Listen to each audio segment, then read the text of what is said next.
In this video, I'm going to be explaining exactly how much food you need in order to burn fat. Now, before I dive directly into the video, I'm going to share with you the contents of this video. So first of all, I'm going to start by explaining what a calorie is, what calories in versus calories out means, what the 3,500 calorie rule is. I will share some examples of creating a calorie deficit and share some important points worth remembering. I will also show you how you can work out your calorie intake. I will show you how you can track your calorie intake and whether or not you need to track your calorie intake. We will finish the video with a conclusion, and I guess what you do following this video is really up to you. So what are calories? Well, calories are the amount of energy released when your body breaks down food. So when your body digests and absorbs the food that you consume, it will release a certain amount of energy into your body, and that amount of energy is the amount of calories you consumed. So the more calories a food has, the more energy it can provide to your body. So calories in versus calories out. For this, I need you to imagine that all food and drink that you consume is the calories in, and all exercise and daily activities you do is the calories out. The calories in versus calories out equation is literally the sole equation of what determines whether or not your weight goes up, down, or stays the same.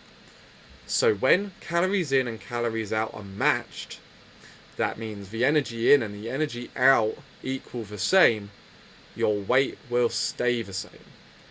However, when the calories out exceeds the calories in, you will create a negative calorie balance, which means you will lose weight. On the flip side to this, if the calories in exceeds the calories out, you will create a positive calorie balance, in which case you will gain weight. So, let's go over that again. If you are in a calorie maintenance whereby the calories in and the calories out are the same, your weight will remain the same, which means no changes can be expected to your physique. If, however, the calories out exceeds the calories in, you will create a calorie deficit, which means you will lose weight, and this is required for fat loss. Again, on the flip side to this, if you consume more calories than you burn, you will create a calorie surplus, in which case you will gain weight. And this is required for building muscle, although we're not going to be discussing this in this video. In this video, we're only going to be discussing fat loss. The 3,500 calorie rule. A total of 3,500 calories equals 1 pound of body fat. This means if you decrease or increase your intake by 500 calories daily, you will lose or gain 1 pound per week. So I've highlighted the maths behind this equation, and really what it means is that if over the course of a week, on average each day, you could subtract 500 calories from your calorie output, by the end of the week you will be negative 3,500 calories, which is the equivalent of a pound of fat. Now, studies have shown this rule not to be 100% accurate. Of course, over time there will be fluctuations and it's not always going to work with 100% accuracy. However, it is worth knowing about as a general rule. Now, when it comes to creating a deficit in order to achieve fat loss, how much of a deficit you create is really up to you. However, it's worth noting that the greater the deficit, the harder it will be to stick to. And of course, if it's too hard to stick to, you won't do it. So, the smaller the deficit, the easier it will be to stick to. However, the fat loss will be slower and more gradual. The greater the deficit, the faster the fat loss may be. However, it may be harder to stick to long term. So, just giving some examples for you to look at. If I was to burn 2,750 calories per day, then in order to achieve a 10% calorie daily deficit, all I would have to do is subtract 275 calories in order to achieve the 10% deficit, which means I would be left with 2,475 calories per day as opposed to 2,750. Again, if I was to reduce my calories by 15%, I would subtract 413 calories in order to give me a 15% deficit, which leaves me with 2,337 calories per day. And again, if I want to subtract 20% of my calories, I would need to subtract 550 calories in order to achieve that 20% deficit, leaving me with 2,200 calories per day. So, here are some important points worth remembering when it comes to creating a calorie deficit. Point 1, don't get too aggressive. Point 2, the greater the deficit, the more noticeable it will be. And point 3, be consistent with achieving a deficit. So, if you are too aggressive, it will be much harder to stick to and unsustainable, which means you won't do it very often.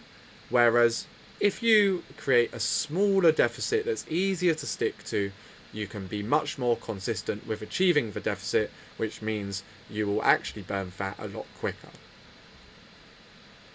A quick Google search of calorie calculator will provide you with plenty of results of different websites where you can calculate your calorie intake.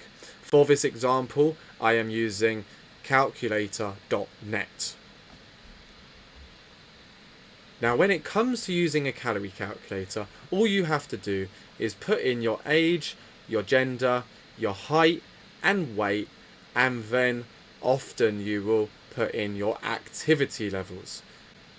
Based on the examples I'm giving in this video, I'm using the examples that I burn 2,750 calories. That is simply based on my metrics and based on my activity levels. Everyone is going to have different metrics and different activity levels, so everyone will have some sort of variation in their calories. So once you've established how many calories you're likely burning using a calorie calculator, the next step would be to track your calorie intake in order to determine that you have achieved a calorie deficit. Now, you can do this by using a calorie calculating app such as MyFitnessPal, and I will show you what this looks like on the next slide. Now, using MyFitnessPal, it will allow you to track all your food, and MyFitnessPal will work out all the calories in the food you are consuming. I'm not going to go into too much depth about how to use MyFitnessPal, as I will save that for another video. But one thing's worth noting is if you do use this, you will have a much greater understanding of what is in your food and all the macros you are consuming. So you can set a goal based on your calorie target. My calorie target for this is just set to how many calories I actually burn, so I've just set it as 2,750. But of course, if I was trying to create a deficit, I would want to see some calories remaining. You could of course change the goal to match the calorie deficit you're aiming for. So, I could change this to 2,250 for example. However, it is worth using as it does give you a very good breakdown of the food you're consuming, in which case you can always tweak things along the line to improve it to get better results. So you can use an app such as MyFitnessPal to track your calories, but do you really need to track calories to see results? Well, if you do track calories, you'll have a more accurate understanding of your macros and calorie balance. You'll learn more about the foods you are consuming, which ultimately will lead to making better choices, which will lead to better results. The downside to tracking your calories is that it does require more time and effort on your behalf. And of course, it can be extremely awkward when challenged with social settings. For example, if you go out for dinner, are you going to track your food, or are you going to leave it blank in your diary? These moments can make it quite awkward, and I'm pretty sure this is the reason why a lot of people do not track their calories. But do you need to track calories to see results? Well, the first question I would ask you is, have you tracked calories in the past? Because if you have, you may not need to track calories again, as you might already have a good understanding of what you need to do. But really, I would ask you, do you want to guarantee your results? Because if you do track calories, you literally have the ability to guarantee results, assuming you stick to a calorie deficit. So, to conclude this video, use a calorie calculator to determine how many calories you are roughly burning. A quick Google search of calorie calculator will give you enough results to find the tools needed. Calculate your calorie intake using an app such as MyFitnessPal and create a calorie deficit. That means consume less than you burn. The final point, be consistent. If you do those 4 things, you will be guaranteed to lose fat. I hope this video has helped, and I'll see you in the next video.